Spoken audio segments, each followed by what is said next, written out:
Hello friends. आज जो आपका बाल विकास का पेपर हुआ है डीएलएड फर्स्ट सेमेस्टर का, वो मेरे पास आ चुका है। तो इसके जितने भी सॉल्यूशन हैं हम देख लेते हैं। बहुत पेपर आसान था, मतलब ये ऐसा कहिए कि कोई भी कथन इसमें नहीं आया, और जिसमें कथन नहीं आते तो समझो पेपर बहुत आसान है। ठीक है, कोई भी कथन पूछा नहीं गया, कोई भी ऐसा क्वेश्चन पूछा नहीं गया जिसका एग्जैक्ट आंसर हो। ठीक है, आपको थ्योरेटिकल ज़्यादातर क्वेश्चन पूछे गए थे, आप बना बना कर भी लिख सकते थे अगर आपने थोड़ा भी सही से पढ़ा है। ठीक है, तो काफ़ी आसान पेपर था। शायद इससे पहले कभी भी डीएलएड का इतना आसान पेपर नहीं आया होगा बाल विकास का जितना आज का था। ठीक है, तो चलिए स्टार्ट करते हैं ऑप्शनल क्वेश्चन से। पहला क्वेश्चन था कि केंद्रीय प्रवृत्ति का मापक नहीं है, मध्यमान, मध्यांक, प्रसार या बहुलक। तो देखिए, केंद्रीय प्रवृत्ति की बात हो रही है और केंद्रीय प्रवृत्ति के 3 मापक होते हैं। कौन-कौन से? मध्यमान, मध्यांक और बहुलक, यानी कि मीन, मीडियन, मोड। प्रसार नहीं होता। ठीक है, तो तीसरा ऑप्शन यहाँ पे बिल्कुल सही हो जाएगा।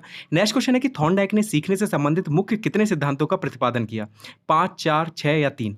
देखिए, मैंने आपको सुबह ही वीडियो जो बनाया था उसमें बताया था कि 3 मुख्य सिद्धांत दिए थे, जिसे हम मुख्य नियम भी कह सकते हैं, और 5 गौण नियम दिए थे। तो यहाँ पर 3 सही आंसर हो जाएगा। कौन-सा दिया था? ट्रिक भी बताई थी, टीएपी करके। टी से था तत्परता का नियम, ए से था अभ्यास का नियम और पी से था प्रभाव का नियम। ठीक है, तो 3 ऑप्शन सही हो जाएगा।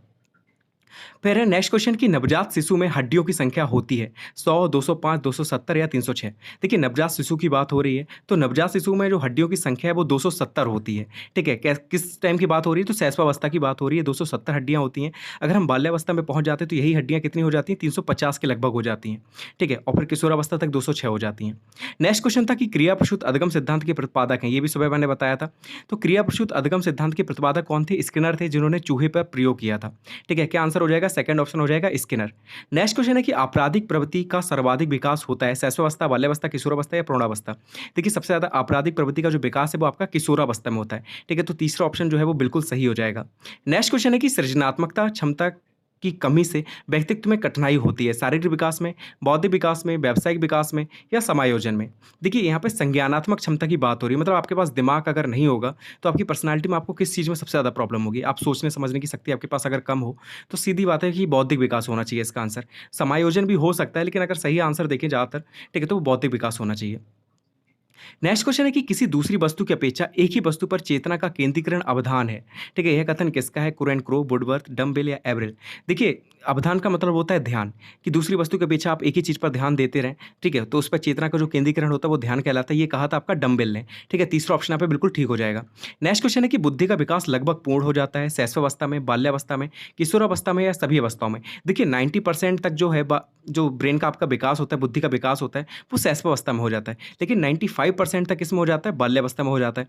तो देखिए, इसके अनुसार क्या है कि लगभग पूर्ण हो जाता है, तो बाल्यावस्था हम कह सकते हैं, क्योंकि 95% तक हो जाता है। और फिर जो 5% बचता है वो पूरे जीवन भर चलता रहता है। ठीक है, विकास होता रहता है बुद्धि का। तो हम इसका आंसर बाल्यावस्था बता सकते हैं। अगर ज़्यादा विकास पूछा जाए किस अवस्था में होता है, तो शैशवावस्था आंसर हो जाएगा। नेक्स्ट क्वेश्चन है कि सीखने को प्रभावित करने वाला सबसे महत्वपूर्ण, सबसे प्रभावपूर्ण कारक है प्रेरणा, ध्यान, रुचि या स्मृति?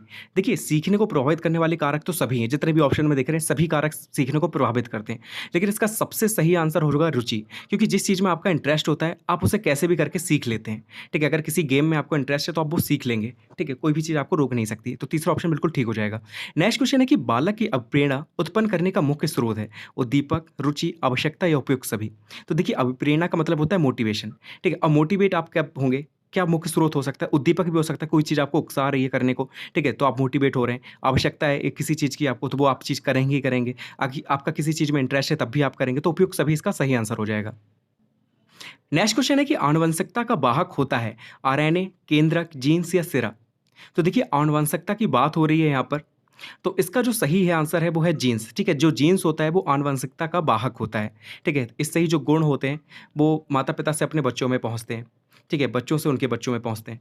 फिर नेक्स्ट क्वेश्चन है कि व्यक्तित्व मापन की सबसे अच्छी विधि है व्यक्तिगत, वस्तुनिष्ठ, प्रक्षेपण, ये सभी? देखिए, इसमें सबसे अच्छी विधि पूछी गई है, तो सबसे अच्छी विधि देखें तो देखिए, तीनों ही विधि जो है वो व्यक्तित्व मापन की है। ठीक है, तो इसके अनुसार से ये सभी सही आंसर होना चाहिए। लेकिन अगर सबसे अच्छी देखें तो हो सकता है प्रक्षेपण इसका आंसर दे दिया जाए, लेकिन मेरे अंदाज से ये सभी सही करेंगे वो।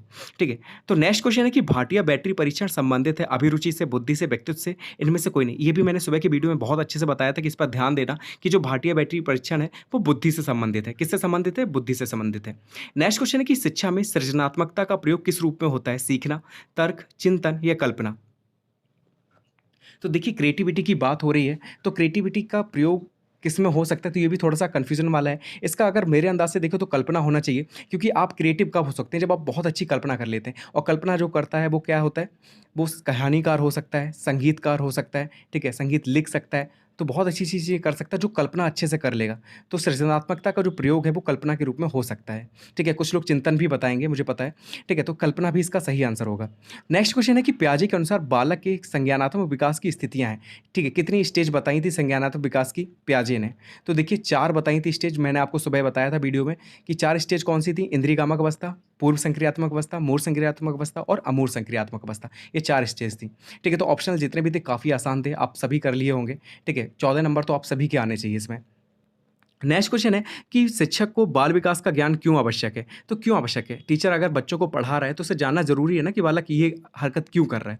ऐसे क्यों कर रहा है? हम उसे कैसे समझा सकते हैं? हम कैसे उसे पढ़ा सकते हैं? क्योंकि वो तो टीचर है, उसे तो समझना है कि बच्चे कैसे कब क्या हरकत करते हैं, ठीक है? तो इसलिए बाल मनोविज्ञान का जो ज्ञान है वो उसे आवश्यक है, क्योंकि व्यवहार को जानने के लिए हम मनोविज्ञान का अध्ययन करते हैं।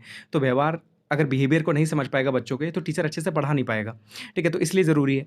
सेकंड पूछा था कि बाल्यावस्था की 2 विशेषताएँ लिखिए, तो टोली की आयु, दल की आयु, समूह की आयु, प्रारंभिक विद्यालय की आयु, ये सारी विशेषताएँ आप लिख सकते थे। फिर बालक में विस्मृति कम करने के 2 उपाय। विस्मृति का मतलब होता है भूलना, ठीक है? जब बच्चा भूल जाता है चीज़ों को बहुत जल्दी, तो उसे कम करने के उपाय क्या है कि ज़्यादा से ज़्यादा आप अभ्यास कराइए, ठीक है?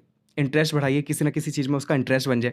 फिर नेक्स्ट क्वेश्चन है कि रुचि का शैक्षिक महत्व लिखिए, ठीक है? तो इंटरेस्ट के बारे में लिखना है कि अगर इंटरेस्ट नहीं होगा तो बच्चे की किसी भी चीज़ में रुचि नहीं होगी, वो सही से चीज़ों को पढ़ेगा नहीं, तो इंटरेस्ट क्रिएट करना बहुत ज़रूरी है। तो यही सारा महत्व आप लिख सकते थे उसमें। फिर था अधिगम स्थानांतरण संप्रत्यय को स्पष्ट कीजिए। मैंने सुबह बताया था कि अधिगम स्थानांतरण क्या होता है, कि आप कोई भी चीज़ इस एक स्टेज में सीखते हैं और उसका दूसरी स्टेज में आप क्या करते हैं, उसका यूज़ करते हैं, ठीक है? आपको फ़ायदा करती है तो वो क्या नाम है, पॉज़िटिव स्थानांतरण हो जाता है। अगर आपको घाटा होता है, जैसे कि आपने हिंदी टाइपिंग सीख रखी है, फिर आप इंग्लिश टाइपिंग सीखते हैं तो आपको दिक्कत होती है। तो यहाँ पर क्या हो जाता है, नकारात्मक स्थानांतरण हो जाता है। ठीक है? और फिर कुछ चीज़ आप सीखते हैं तो दूसरी चीज़ में ना घाटा होता है, ना फ़ायदा होता है, तो यहाँ पर शून्य अधिगम स्थानांतरण कहलाता है। तो ये था अधिगम स्थानांतरण, कि आप एक परिस्थिति में किसी भी चीज़ को सीखते हैं और दूसरी परिस्थिति में आप उसका यूज़ करते हैं, तो ये चीज़ क्या कहलाती है? अधिगम स्थानांतरण कहलाती है। नेक्स्ट क्वेश्चन था कि व्यक्तित्व विकास में शिक्षा किस प्रकार प्रभावी, तो पर्सनैलिटी कैसे डेवलप होती है, तो आप ये सारी चीज़ें लिख सकते हैं, ठीक है? कि पर्सनैलिटी बनाने के लिए शिक्षा है, उसका क्या महत्व है, ये सारी चीज़ें लिखनी थी। बुद्धि की एक परिभाषा पूछी थी, तो बुद्धि की आप कोई भी परिभाषा लिख सकते थे, बहुत सारी डेफिनेशन थी। फिर नेक्स्ट है कि शैशवावस्था की प्रमुख 2 विशेषताएँ बताइए। शैशवावस्था की पूछी गई है, तो इसमें जो बालक होता है स्वप्रेम की अवस्था होती है, खुद से ही प्यार करता है, ठीक है? इंद्रियों से अपने सीखता है, ये सारी चीज़ें आप लिख सकते थे।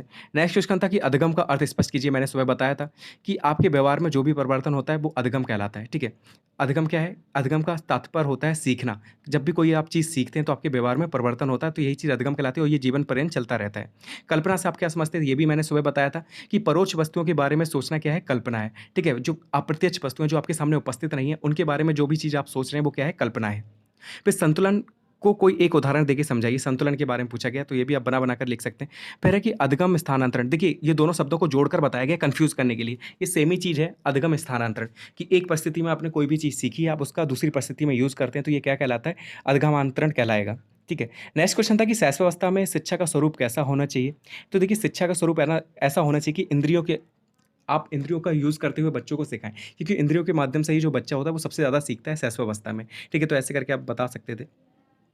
फिर लघु उत्तरीय जो प्रश्न है, इसमें शिक्षा में व्यक्तिक भिन्नता के प्रभाव की बात की गई। तो व्यक्तिक भिन्नता मैंने ये बताई थी सुबह, कि 2 व्यक्तियों का एक जैसा ना होना क्या कहलाता है? व्यक्तिक भिन्नता कहलाता है। कोई बुद्धि में अलग हो सकता है, कोई कलर में अलग हो सकता है, किसी के बाल अलग हो सकते हैं, ठीक है? कलर, ये सारी चीज़ें हैं। तो हमें क्या करना है कि बुद्धि के हिसाब से बच्चों को अलग-अलग डिवाइड करना है, उन पे ज़्यादा ध्यान देना है। जो प्रतिभाशाली हैं, उन पर थोड़ा कम फ़ोकस करें।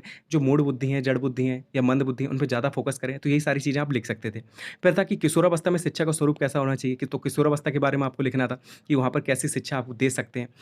फिर तीसरा था कि अवधान व अभिरुचि एक सिक्के के 2 पहलू हैं, ठीक है? अवधान का मतलब होता है ध्यान। तो जिस चीज़ में आपकी रुचि होती है, उस चीज़ में ध्यान लगता है, और जिस चीज़ में आपका ध्यान लगता है, उसमें रुचि अपने आप हो जाती है। तो यही चीज़ आपको लिखनी थी इसमें। फिर था कि स्मृति के प्रभावी कारकों का उल्लेख कीजिए। स्मृति यानी कि स्मृति का मतलब होता है मेमोरी, ठीक है? तो इस जो प्रभावी कारक है जिसके कारण आपकी स्मृति बढ़ती है, ये सारी जो कारक होते हैं उनका उल्लेख करना था आपको। फिर प्रक्षेपी परीक्षण से आप क्या समझते हैं? किन्हीं 2 के परीक्षणों के नाम लिखने थे। तो टीएटी, सीएटी, ये सारे मैंने सुबह बताए थे आपको, इन सारी चीज़ों को लिख सकते थे आप। इनके बारे में डिफाइन कर सकते थे। फिर था कि सीखने के वक्र से आप क्या समझते हैं? मैंने आपको सुबह बताया कि जो भी चीज़ आप सीख रहे हैं और जो समय आप ले रहे हैं, उन दोनों के बीच में जो रिलेशन होता है वही सीखने का वक्र कहलाता है, ठीक है? उसे जब आप ग्राफ में बनाते हैं तो वो क्या बनता है, सीखने का ग्राफ बनता है कि कभी-कभी क्या होता है कि कुछ चीज़ें हम सीखते हैं तो हमारी समय के अनुसार गति समान रहती है, ठीक है? तो वहाँ पर सीधा वक्र बनता है। लेकिन किसी-किसी में क्या होता है कि पहले इंटरेस्ट बहुत ज़्यादा होता है तो हम बहुत तेज़ी से सीखते हैं, लेकिन बाद में इंटरेस्ट कम हो जाता है तो धीमे-धीमे सीखते हैं, ठीक है? ऐसे करके एक वक्र बनता है और तीसरा वक्र क्या बनता है कि पहले स्पीड कम होती है काफ़ी, ठीक है? फिर एकदम तेज़ी से इंटरेस्ट आ जाता है उस चीज़ में तो हमारा इंटरेस्ट जो है वो बढ़ता जाता है। ठीक है, उसके बाद जो बनता है आपका वो मिश्रित बनता है, उसमें क्या है कभी तेज़ हो रही है गति, कभी धीमे हो रही है, ठीक है? तो ये जो वक्र बनता है वो मिश्रित वक्र बनता है, ठीक है? तो इसमें क्या है कि सीखने की गति और समय के बीच में जो रिलेशन है वो बताया जाता है सीखने के वक्र में। फिर बाल विकास का क्षेत्र आपको बताना था कि बाल विकास का यूज़ आप किस में करते हैं, तो पहले ही चैप्टर था, आसान सा था, लिख सकते थे। तर्क और चिंतन को आपको स्पष्ट करना था, एक-एक लाइन की परिभाषा थी, आप लिख सकते थे। फिर था कि व्यक्तित्व की व्याख्या कीजिए, तो व्यक्तित्व के बारे में मैंने आपको बताया था कि इंग्लिश के पर्सनैलिटी शब्द का हिंदी रूपांतरण है जो लैटिन भाषा के साथ पर्सोना से बना है और इसका अर्थ क्या होता है, तो मुखौटा होता है। तो यही सारी चीज़ें आपको लिखनी थी और व्यक्तित्व मापन कैसे करते हैं, ठीक है? तो वो सारी चीज़ें आपको लिख देनी थी कि शाब्दिक व्यक्तिगत जो परीक्षण है या शाब्दिक है, व्यक्तिगत हैं, सामूहिक हैं, ये सारी चीज़ें। फिर है कि सीखने की प्रभावशाली विधियों का ना उल्लेख करना था आपको, ठीक है? जो सीखने की प्रभावशाली जो विधियाँ हैं, उनके बारे में आपको बताना था। तो काफ़ी आसान पेपर है, मैंने तो एकदम खटाखट बता दिया, तो आप भी उम्मीद करता हूँ आपने अच्छे से किया होगा ये पेपर। ठीक है, तो फिर मिलते हैं नेक्स्ट वीडियो में नेक्स्ट पेपर के साथ। ठीक है, तो पेपर वेपर आपको मिल जाए तो भेज देना मुझे।